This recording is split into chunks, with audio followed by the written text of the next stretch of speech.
नमस्कार, मेरा नाम है साजिब और आप देखना शुरू कर चुके हैं नेक्स्ट 9 न्यूज। आज हम आपको उत्तर प्रदेश की राजनीति ऐसे समझाएंगे, उत्तर प्रदेश की राजनीति का गणित ऐसे समझाएंगे और अधिकारियों का एग्जाम्पल लेकर हम आपको उत्तर प्रदेश की राजनीति का गणित समझाएंगे। प्रत्यक्ष को प्रमाण की जरूरत भले ना होती हो, लेकिन राजनीति में प्रत्यक्ष भी प्रश्नों में घिरा ही रहता है। वहां कई बार आईने झूठे और सिर्फ तस्वीरें ही सच्ची साबित हुई। यूपी वालों ने जब यहां दो सियासी बैरियों को वर्षों बाद गले मिलते देखा तो यह केमिस्ट्री उन्हें समझ नहीं आ रही, लेकिन उसे परिणाम से निकलने वाले सूत्र से भरोसा था कि यहां भगवा रथ के पहिए जाम हो सकते हैं। लेकिन तेज आंधी में वह रसायन बहा तो बैरी फिर से बैरी हो गए। लोगों ने मान लिया कि अब ये कभी दोबारा दोस्त ना बनेंगे, लेकिन पड़ोसी राज्य बिहार में घटनाक्रम ने यहाँ के राजनीति शास्त्र में गणित का नया अध्याय जोड़ दिया है। अब दिमागी घोड़े नए नए समीकरण सजा रहे हैं, जिसमें बुआ भतीजा दिल्ली वाली दीदी से लेकर पश्चिम वाले नए नेताजी के बीच प्लस का चिन्ह बनाने में किसी को संकोच नहीं लग रहा। कुर्सी, बंगला और गाड़ी का जुगाड़। प्रदेश में ऊर्जावान अफसरों की कमी नहीं, ऊर्जा भी इस हद तक कि कुछ सेवा से निवृत्त हो गए हैं और कुछ होने वाले हैं, लेकिन उनका मन यह मानने के लिए तैयार ही नहीं हो पा रहा है कि इन अफसरों में जनसेवा का भाव कितना होगा। यह तो जनता ही बेहतर जानती होगी। दरअसल बहरहाल जो भी हो, यह अफसर अपनी निष्ठा दिखाने में कतई पीछे नहीं है।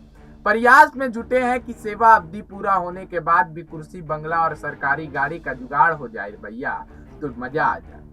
लालच गाड़ी और बंगले का नहीं, खेल तो कुर्सी का है, जो कुछ वर्ष तक जलवा और बनाए अपने वर्चस्व को बनाए रख सकती। इनकी मनोकामनाओं में ज्यादा बाधा इसलिए भी नहीं है क्योंकि कई अफसर रिटायरमेंट की कतार में हैं और कई ऐसे पद भी खाली पड़े हैं जहां रिटायर अफसरों को तैनाती दी जाती है। सेवा विस्तार ना मिले तो ऐसी जुगाड़ वाली कुर्सी में जलवा कम नहीं। पब्लिक का क्या फॉल्ट है? आखिर पब्लिक की इसमें क्या गलती? दरअसल अफसरों के दावे हमेशा रहते हैं कि वह इतना अच्छा काम कर रहे हैं कि बिजली की आपूर्ति 24 घंटे हो रही, लेकिन आजादी के अमृत महोत्सव पर तमाम विभागों ने कुछ न कुछ खास करने या दिखाने का प्रयास किया तो यह विभाग कैसे पीछे रहेगा? बड़े साहब ने फरमान जारी कर दिया कि स्वतंत्रता दिवस पर प्रदेश भर को 24 घंटे बिजली दी जाएगी।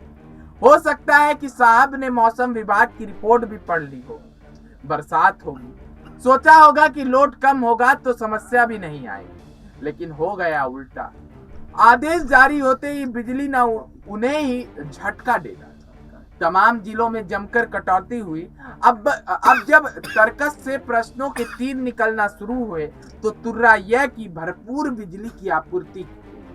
लोकल फॉल्ट हुआ होगा, अरे साहब इसमें पब्लिक का क्या फॉल्ट? उसे तो बिजली मिलनी चाहिए।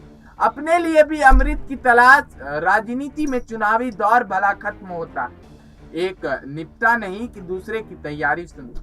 इन दिनों उन कार्यकर्ताओं के चुनावी अरमान हिलोरे मार रहे हैं जिन्हें नगर की सरकार में हिस्सेदारी बनना है। भगवा खेमे की आस इसलिए भी ज्यादा है क्योंकि इन चुनाव में उनकी पार्टी पर का परफॉर्मेंस अक्सर अच्छा ही रहता है। हालांकि यह सोचकर बैठा नहीं जा सकता, इसलिए पसीना बहाना शुरू कर दिया।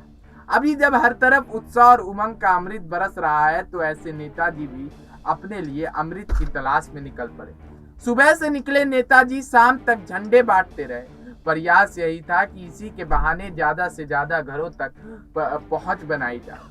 वहां झंडा सौंपते, हालचाल पूछते और कई जरूरत महसूस होती तो अमृत की आस में एक कप चाय की चुस्की भी मारने के बाद वहां से रवाना हो गए। तो फिलहाल आज की जो उत्तर प्रदेश की राजनीति है उसको हमने आपको बड़ी बात ही समझाया कि क्या कुछ हुआ उत्तर प्रदेश। तो इसी तरह की खबरों के लिए बने रहें और देखते रहें नेक्स्ट 9 न्यूज़।